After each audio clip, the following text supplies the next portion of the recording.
waa shaqo adag balse wuu qabtaa waa hawl ay xitaa ku adag tahay inay qabtaan kuwa uu lixaadkoodu dhan yahay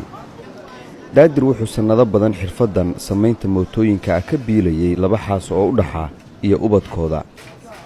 waa daadir cabdulqaadir ninkan dhallinyarada ah oo ku jira waajibaadkiisa shaqo ee maalinlaha ah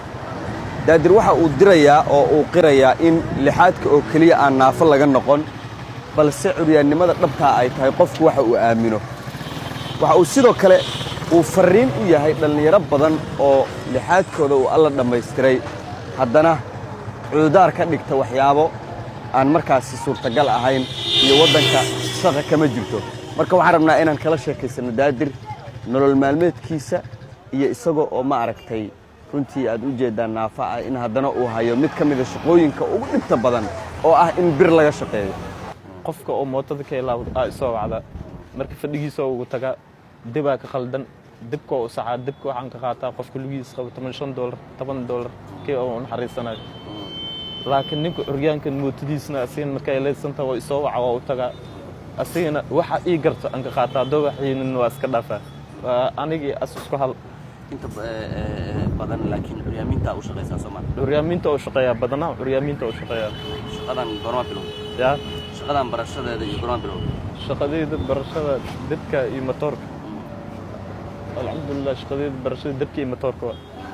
ma fahant alxamdulillah curyaaminta aan masaakiinta iska shaqeysto dadka lugood qaban wixii $15 aan ka qaato waxaas magaalada iskaga noolaa alxamdulillah marka midii kale waxaan qabaa labada xaasna waxay kala dhaleen labadood oo isku dar tadaba caruur ay joogto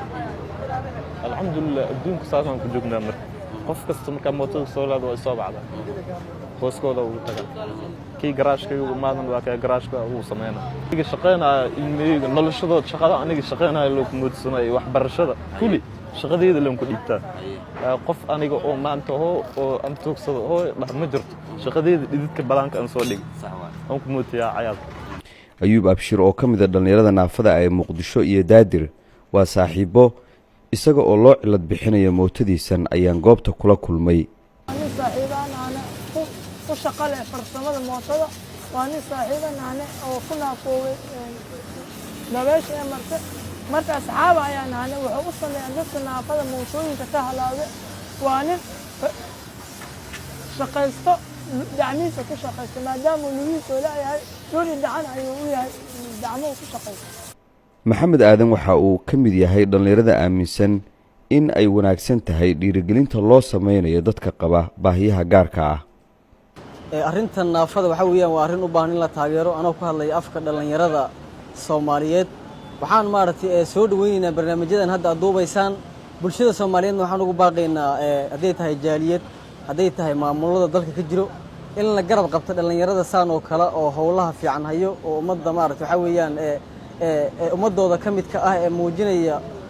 kartida isla markaana shaqaysanaya iyagoo maaragtay disability ah marka waa soo dhaweynaynaa barnaamijkan waxa weeyaan in la caawiyo haday tahay dhinac waxbarasho haday tahay dhinac ganacsi haday tahay dhinac maaragtay shaqooyinka kala waa soo dhaweynaynaa barnaamijkaas aad baan u soo dhaweynaynaa maxamuud soo faysane Shabeelle TV Muqdisho